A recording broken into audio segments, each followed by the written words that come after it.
Hi everyone, it's Jerry. I have another interesting odds game to share with you. This was played just today, 5+0 blitz between Grandmaster Feeglood on lichess and LeelaKnightOdds. No king knight for Leela. All right. Feeglood has one of the best scores you'll find against LeelaKnightOdds. They've played 51 games. Not all with this 5+0 time control, but still, 51 games played. Feeglood has scored 11 points, just shy of 22%. All right, starting out here, small pawn center, battery formed. The simplification with bishop h6 is prevented. c4, queen e7, both knights very healthy. Leela goes for a double Fianchetto setup. White castles. Black cannot do similar. h6 is going to fall. So more development. b4. Okay. With this wall of pawns, play is going to sharpen very soon from here. d5. c5. Maybe switch that order. In both cases, tension is created. Lines will be cracked open in general. Good news for the side playing up the piece. Let's see how Leela tries to stir up trouble. Second attacker on e4, addressed with d5. Hunting now for an imbalance, ignored. With c5, tension created.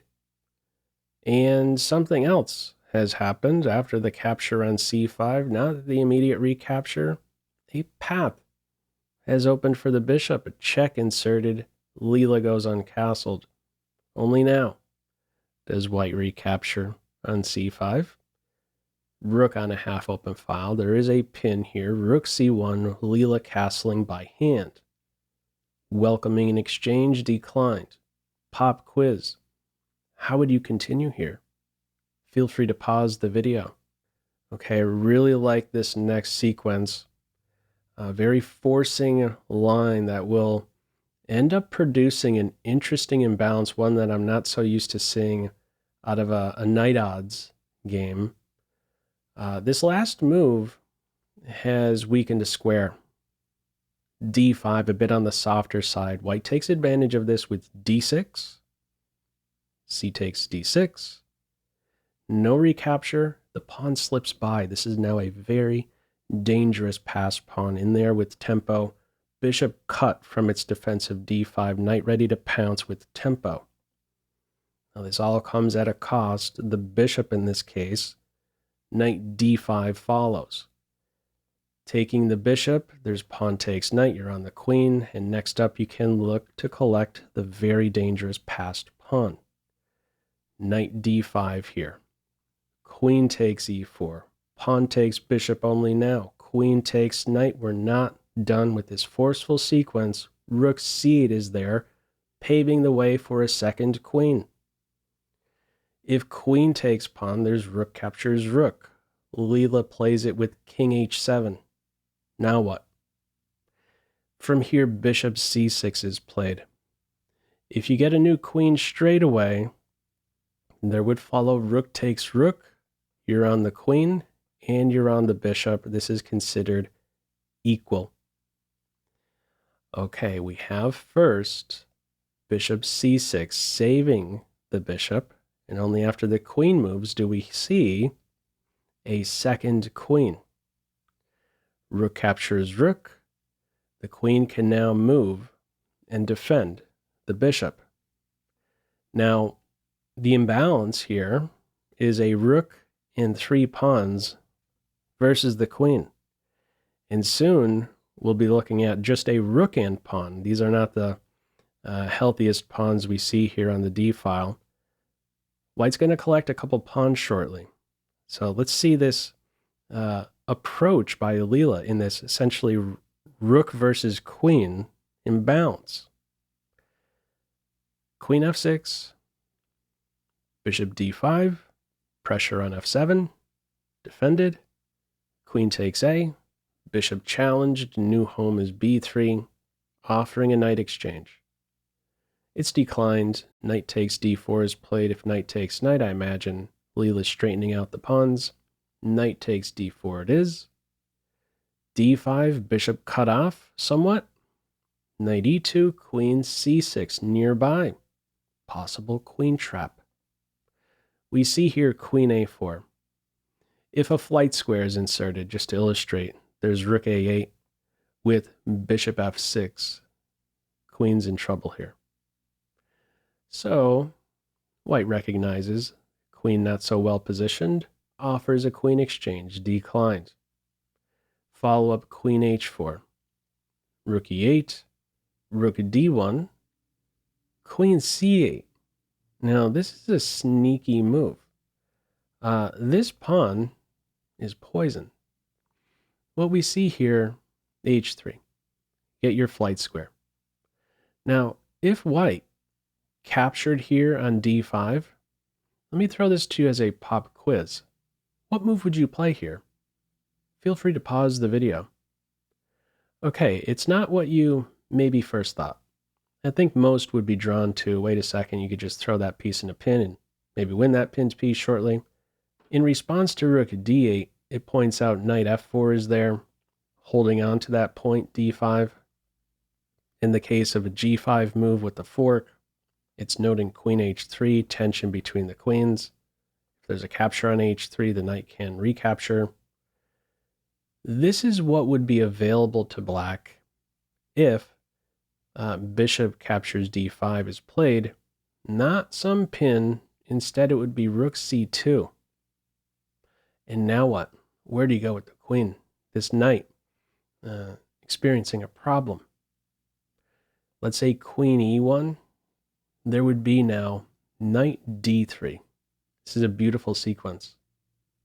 In the case of rook captures knight, there would follow rook c captures knight, hitting the queen, and next up, black's ready to take advantage of the back rank. Black will be winning the queen shortly, a queen for rook exchange from here. Okay, not a good idea for white to collect the pawn.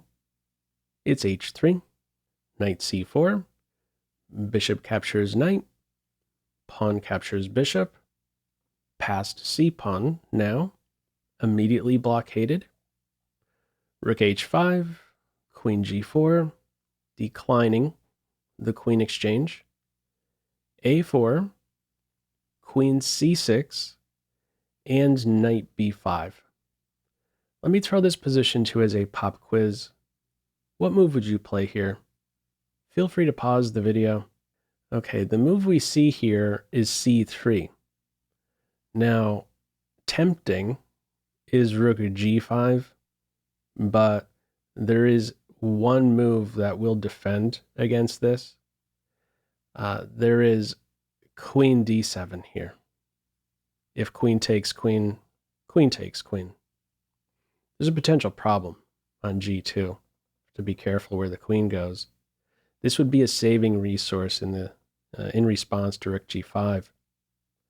Also, if black tries to maintain this pressure on g2, available to white is knight c7.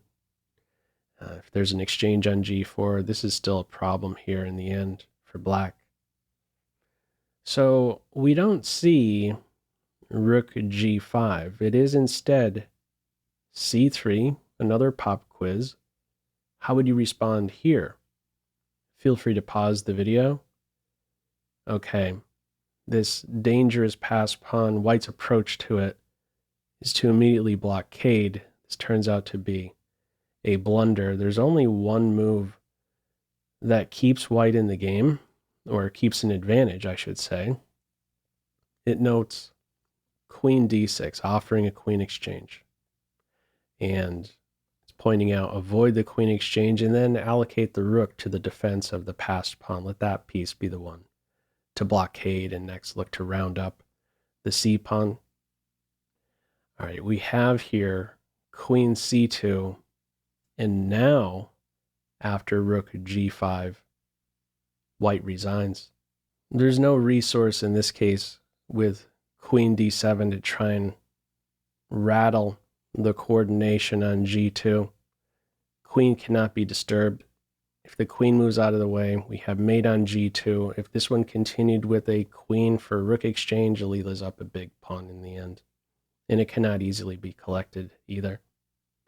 For instance, rook c1, there's rook e4, knight captures pawn, rook c4 is there. Pin and eventual win of that knight. So this was a very nice game. Interesting imbalance, interesting middle game sequence. I want to go back to that once more. Right here after this move here, e5, really cool sequence. A nice clearance idea to be familiar with.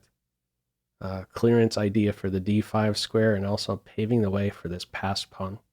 Just a 2-move sequence, but an instructive one to certainly be familiar with. Anyhow, your thoughts on this one, feel free, as usual, to leave any feedback to this video in the comment section below. I hope you enjoyed it and maybe took a thing or two away. That's all for now. Take care. Bye.